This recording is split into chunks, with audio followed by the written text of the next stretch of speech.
I still remember the sound of the doctor's voice that day. It wasn't loud. It wasn't dramatic. It was calm, steady, almost too casual for what he was telling me. But the words cut through me like a knife. "Michael, if you don't change now, you won't make it another 6 months. Your heart is giving out."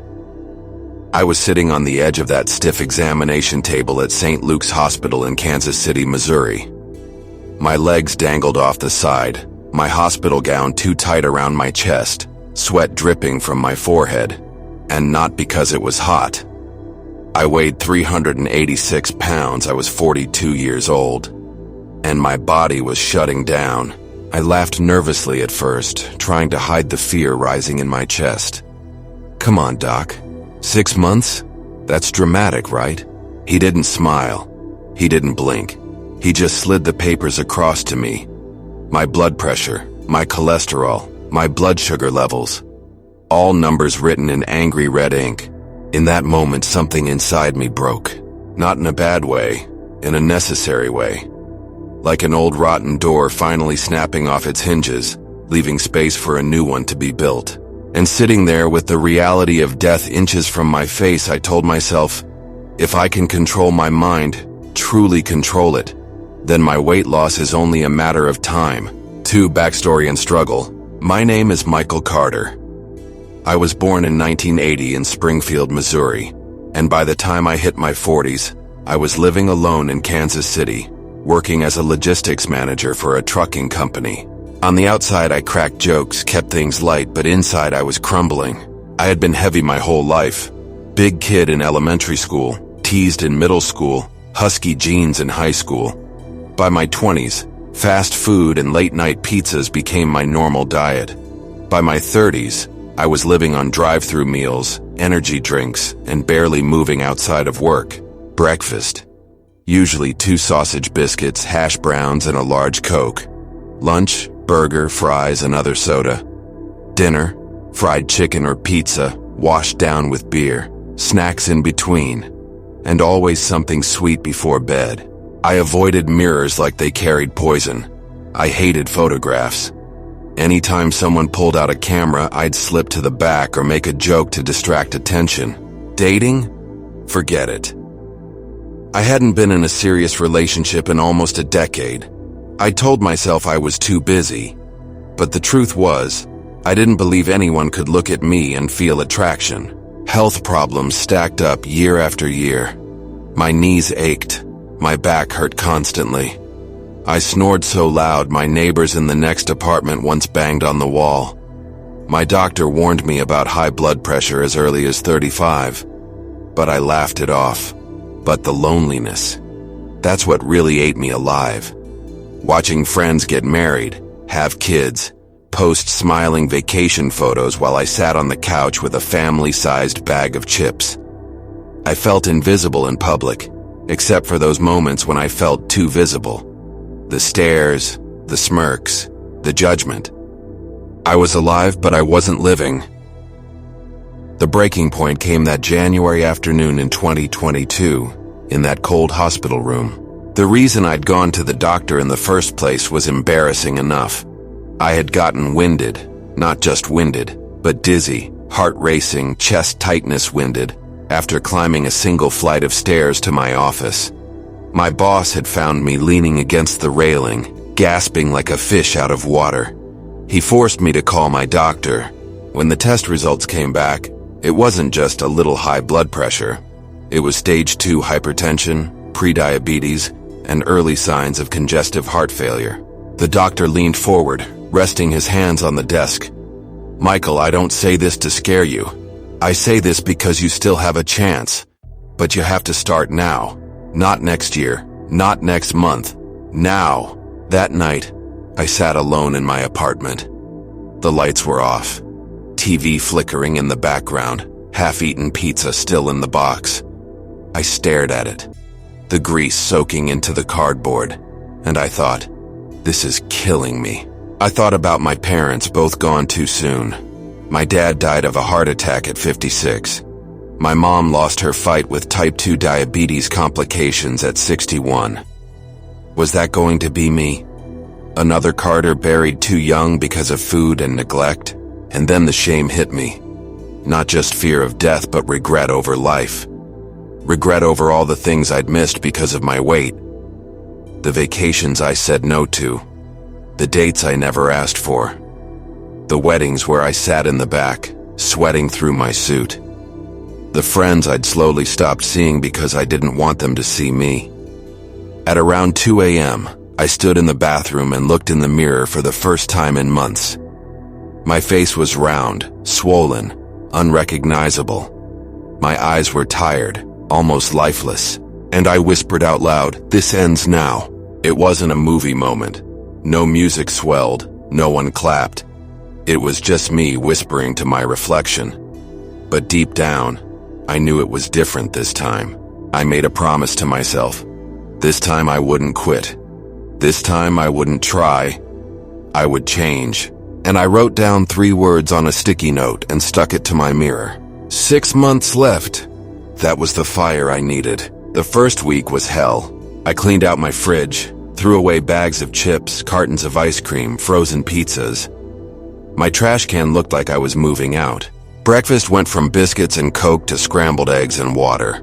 Lunch became grilled chicken salads. Dinner was lean protein and vegetables. No sodas, no late-night drive-thrus. And the cravings? Oh God, the cravings. By day 3, I was pacing my apartment, angry, sweating, desperate for sugar. It felt like withdrawal. I wanted to quit. I almost did. But every time I looked at that sticky note, 6 months left, I held on a little longer. Exercise was even worse. My first attempt at the gym, I lasted 7 minutes on the treadmill. 7. My legs felt like lead, my chest burned, and I wanted to collapse right there. I was embarrassed.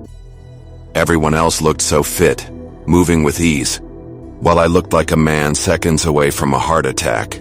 But I kept showing up. I started keeping a food log, just a notebook at first, writing down every bite. It was humiliating at times, seeing it in black and white, but it kept me accountable. And slowly, very slowly, the scale began to move. 386 pounds became 378, then 372. The first 10 pounds gave me hope. And here's something I've never admitted before. In those early weeks, I had a secret weapon. Every morning before breakfast, I took a supplement a coworker had quietly told me about months earlier. At the time, I laughed it off, but now I was desperate. And to my surprise, it actually helped. It gave me just enough energy, just enough focus to get through the workouts without collapsing.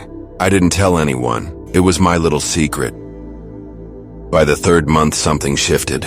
I woke up one morning, went to brush my teeth, and for the first time in years, I didn't hate the reflection staring back. I wasn't thin, I wasn't fixed, but my face looked less bloated. My jawline was peeking through again. My eyes looked brighter. At the gym, I went from 7 minutes on the treadmill to 30. Then I jogged a quarter mile without stopping. I almost cried right there. At work, people started noticing. "Mike, you losing weight?" one guy asked casually in the break room. That tiny sentence fueled me for weeks. I started meal prepping every Sunday. Chicken, brown rice, vegetables in little containers. I hated it at first, but then it became a ritual, a reminder that I was serious. The cravings didn't disappear overnight, but my discipline grew stronger than my appetite. I realized motivation is temporary. Discipline is the muscle that keeps going even when motivation dies. The biggest moment came one Saturday when I went shopping for jeans. I had been wearing a size 56 waist. That day, I zipped up a pair of 48s. I stood in the dressing room, staring at myself in the mirror, grinning like a fool. A man alone in a fitting room, smiling with tears in his eyes. That was the day I knew. This wasn't a phase. This was me, reborn. By month 6, I had lost 75 pounds. My doctor's jaw nearly dropped when he saw the numbers. Blood pressure improving, blood sugar stabilizing, cholesterol coming down. "You're adding years back to your life," he told me. I cried in that office right in front of him. By the end of the first year, I was down 112 pounds. 386 had become 274. I hadn't seen that number since my early 20s. I went to my cousin's wedding that summer and danced, actually danced, without feeling like the whole room was staring. My cousin's little girl, 5 years old, tugged my sleeve and said, "Uncle Mike, you dance funny." And I laughed, really laughed, because for once, I wasn't hiding. 2 years later, the total loss hit 150 pounds. I stood at 236, stronger, healthier, more alive than ever. And the best part? People barely recognized me. Old friends gasped when they saw me. Co-workers who used to smirk now asked for tips. But the truth was simple. It wasn't magic. It wasn't a shortcut. It was the grind, day after day, choosing life over death. Looking back now, I don't hate the man I used to be. I used to despise him, the lazy, overweight, self-destructive version of me. But now I see him differently. He was hurting. He was lonely. He was drowning in habits he didn't know how to break. And he's the reason I'm here today. Without him, I never would have known the strength inside me. I've learned patience, discipline, self-love, and most of all, I've learned that consistency beats perfection every time. I even wrote down my entire routine, every step, every meal, every workout, so I'd never forget how I got here. And maybe so I could share it with others who feel trapped like I once did. Today at 44 years old, I live a life I once thought impossible. I wake up early, lace up my shoes, and walk 3 miles before breakfast. I smile at the sunrise, feeling the cool air on my face, knowing I almost never got to see it. I can play with my nieces and nephews without gasping for air. I can hike trails in Colorado with friends. I can sit comfortably in an airplane seat without embarrassment. But more than all of that, I feel free. Free from shame. Free from the weight not just on my body but on my heart. And if you're listening to this, if you're struggling right now, wondering if change is even possible, hear me when I say this. It is. You don't have to lose 150 pounds overnight. You don't have to be perfect. You just have to take one step, then another, then another. There will be days you want to quit. Days you feel weak. But I promise you, if a 386-pound man on the verge of death can turn it all around, then so can you. Your story isn't over, not yet. Please don't forget to subscribe to our channel for more true transformation stories. And if you're serious about changing your health, remember this. Lasting change starts with mastering your mind, eating smart, moving daily, and using the right proven supplements. Our website, weightlossspeech.com, is packed with science-backed diet plans, powerful workouts, and supplement tips to help you reach your goals faster. This is Michael Carter's story, but tomorrow, it could be yours.